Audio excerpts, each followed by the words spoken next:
న్యాయాధీశులందరూ ఎల్లప్పుడూ న్యాయం కోసం నిలబడతారని చెప్పలేము. నిలబడేవాళ్ళు ఉన్నారు, నేను కాదనటంలా.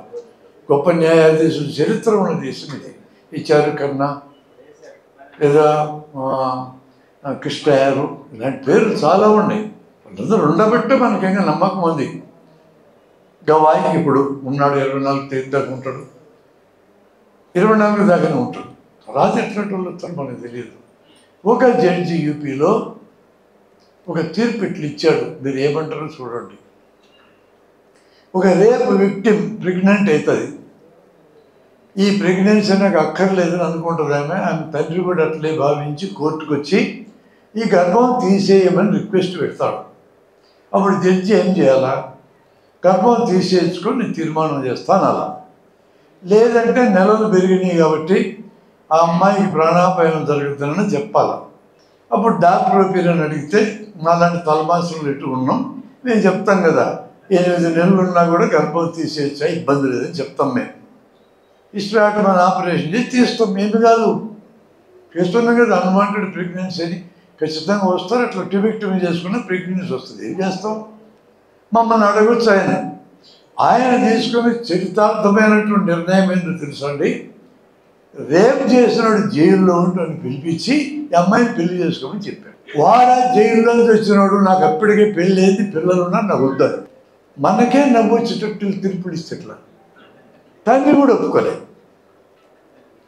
ఒక జడ్జి పొలిటికల్ మీటింగ్లో జడ్జిలు పాల్గొనకూడదు, పాల్గొనడం తప్పు కదా అని సుప్రీంకోర్టు మందులు ఇస్తే నేను పాల్గొంటా, ఏం చేసుకుంటూ చేసుకోపోను. ఈయన ఇంకొక జడ్జి. ఇట్లాంటి లిస్టు, పెద్ద లిస్టు నా దగ్గర ఉంది. అయితే ఆ లిస్టు అంతా ఇప్పుడు అప్రస్తుతం. జడ్జిని నమ్మిన సుప్రీంకోర్టు న్యాయమూర్తి 3వ మనిషిగా ఉంటే న్యాయం జరుగుతానని మీరు అడిగేదానికి జవాబు గ్యారెంటీ ఇవ్వలేను నేను. అప్పుడు ఏం చేయాలి? ఒక రిటైర్ అయిన సిఎస్సీలో ఒక అతను కూడా పెట్టాలి, 3rd పర్సన్ కింద, 4th పర్సన్ కింద. సమాజంలోంచి గౌరవనీయమైన ఒక వ్యక్తిని కూడా పెట్టాలి. అప్పుడు గతంలో ఎస్ఆర్ శంకర్ లాంటి గొప్ప వాళ్ళు ఉన్నారు, అట్లా పెట్టాలి.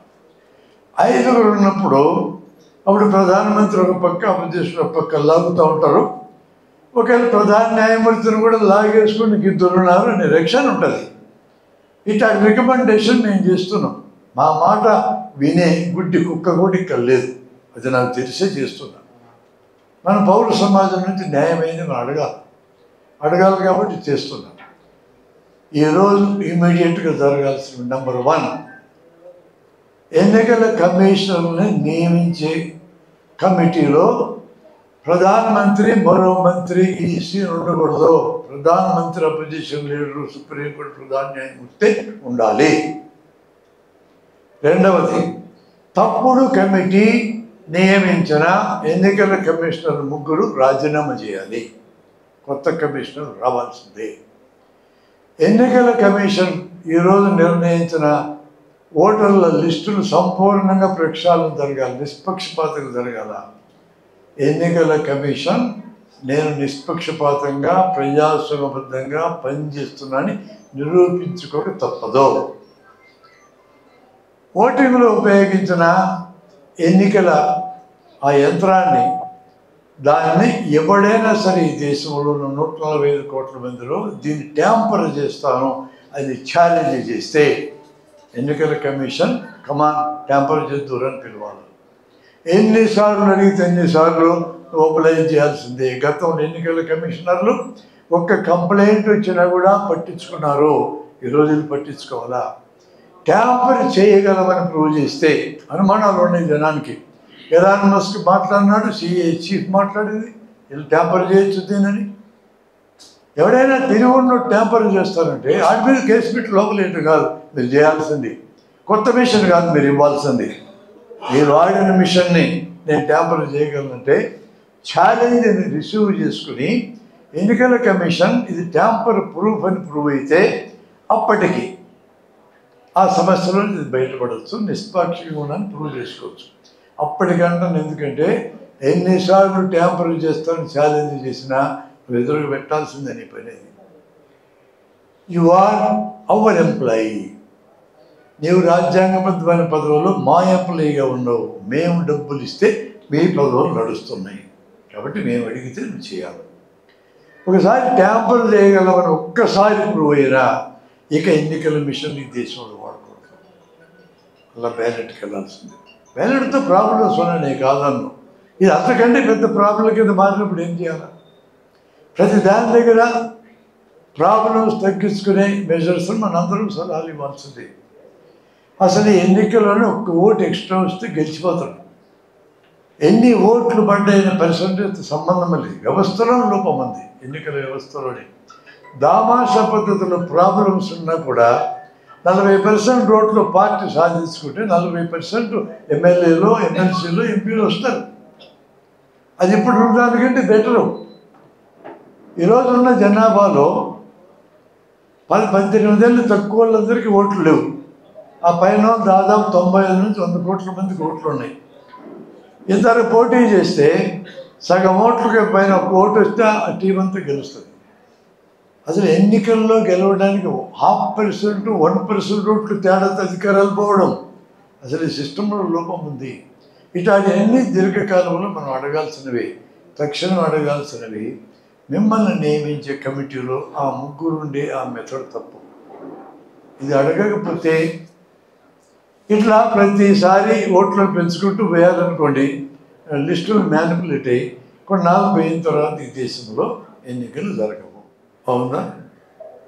ఎన్నికలు జరిగితే బాగుండు అనుకుంటున్నారు అందరూ. 4 రోజులకు ఒకసారి వస్తే బాగుండు అనుకుంటున్నారు జనం కూడా. ప్రతిసారి డబ్బులు ఇప్పించుకోవచ్చు కదా, వీళ్ళ ఆలోచన ఇది. అట్లా కాకుండా ఒకేసారి ఎన్నికలు జరిగితే 5 ఏళ్ళకు ఒకసారి డబ్బులు వస్తే ఎట్లా బాబు? జనానికి ఎంత చైతన్యం కలిగించినారంటే రాజకీయాలు ఉన్నోళ్ళు ఆఖరికి ఎమ్మెల్సీ ఎన్నికల్లో పాల్గొని బాగా చదువుకున్న వాళ్ళు కూడా మామూలు జనం 2000, 3000 అడిగితే సెల్ ఫోన్లు అడుగుతున్నారు. ఆ లెవెల్కి చైతన్యం కలిగించినారు మనకి. జనమందరూ కరప్ట్ అయితే కరప్షన్ నిరాటంకంగా జరుగుతుంది. అక్కడికి తీసుకొచ్చినారు మనల్ని. ఇట్టే ఉండనిద్దామా ఈ దేశాన్ని? కనీసం మన భవిష్యత్ తరాల యొక్క మంచి కోసం దీని మీద ఎక్కడొచ్చో నోరు తెరుద్దామా? మై సిన్సియర్ రిక్వెస్ట్ ఇస్, ఒకరిద్దరు నోరు తెరిస్తే లోపల కూర్చోబెడతారు. ఇప్పుడు 8 ఏళ్ళ నుంచి లోపల కూర్చున్న ఉన్నారు. సీరియస్ విషయము, సిన్సియర్ విషయం అడిగినా లోపల పెడతారు.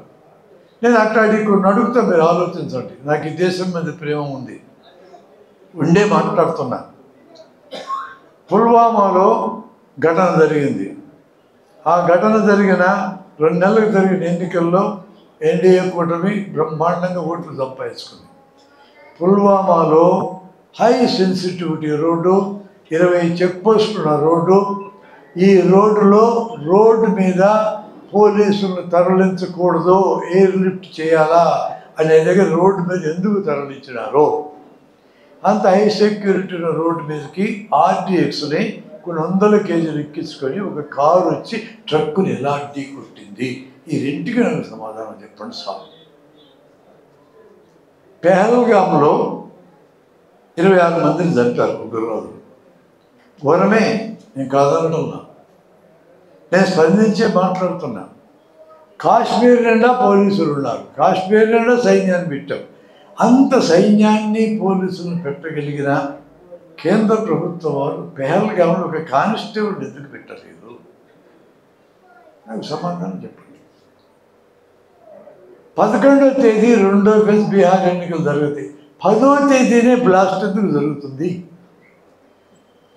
అక్కడ పుల్వామా 19 ఎన్నికలకు ముందే ఎందుకు జరిగింది? ఇటు పెహల్గాం బీహార్ ఎన్నికలు రాబోయే ముందే ఎందుకు జరిగింది? పెహల్గాంలో బాధితులు ఉంటే అక్కడికి రాకుండా మన ప్రధాని గారు బీహార్లో ఎందుకు ప్రకటించినారు? నాకు వస్తున్న మామూలు మనిషిని నేను, నాకు అనుమానాలు వస్తున్నాయి. నాకు చెప్పండి మీరు.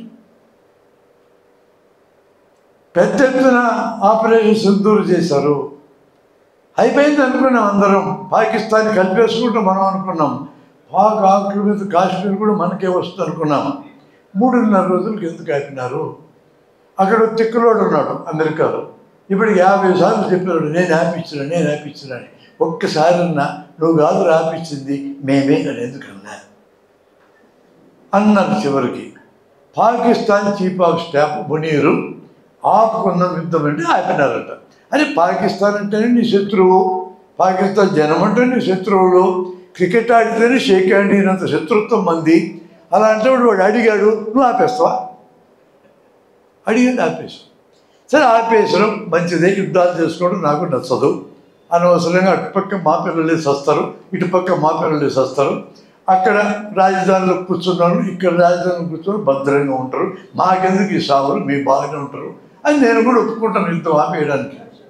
మరి నీ దేశంలోనే ఉన్నారు కదా, ఈ ఆపరేషన్ కగారు అనే పేరుతో కర్రెగుట్టలను చంపేస్తున్నారు కదా. 2026 మార్చి కల్లా 1 నెలలు చంపుతానంటున్నావు కదా. వీళ్ళు కూడా మాట్లాడుకుందామనే కదా చెప్పినారు. ఏం చెప్పినారు? మునీర్ లాగానే చెప్పినారు కదా. మునీర్ కంటే ఎదవలేదా రైతులు? మాట్లాడవచ్చు కదా. అడగండి, మీరు ఆయుధాలు వదిలేసేదని అడగండి, నేనే కాదంటల్లా. జనజీవన సభతుల్లోకి రండి, ఎన్నికల్లో పాల్గొనండి, మమ్మల్ని ఓడించి గెలవడం చెప్పండి. వాళ్ళకి చంపడం ఎందుకండి? రెండవ ప్రపంచ యుద్ధంలో కూడా శత్రువులు దొరికిన సైనికుల్ని చంపకుండా రాజకీయ ఖైదీలకు పెట్టారు, యుద్ధ ఖైదీల కింద. చూస్తారా మీరు? అలాంటి సినిమాలు ఉన్నాయి. మరి వాళ్ళకుండా డిసిప్లిన్ మీకు ఎందుకు లేదు? మధ్యాహ్నం ఎందుకు చెప్తారు? వీళ్ళు అడిగిందండి, ఆదివాసీలకి ఇక్కడ ఉండే ఖనిజాలు మీరు పట్టుకెళ్ళి కాకండి అన్నట్టు. నిజమే, నీకు నచ్చలే, నాకు నచ్చలేదు చెప్పు. ఆయుధాలు పట్టుకోవడం నాకు నచ్చదే చెప్పు. ఎవడు కాదన్నాడు? ఆయుధాలు పట్టుకొని యుద్ధాలు చేయమని మేము మాత్రం చెప్తామా నక్సలైట్లకి? వదిలేయండి ఆయుధాలు, రాని జనంలోకి రాని చూసుకునే సంగతి అంటాము. అదే చెప్పొచ్చు కదా.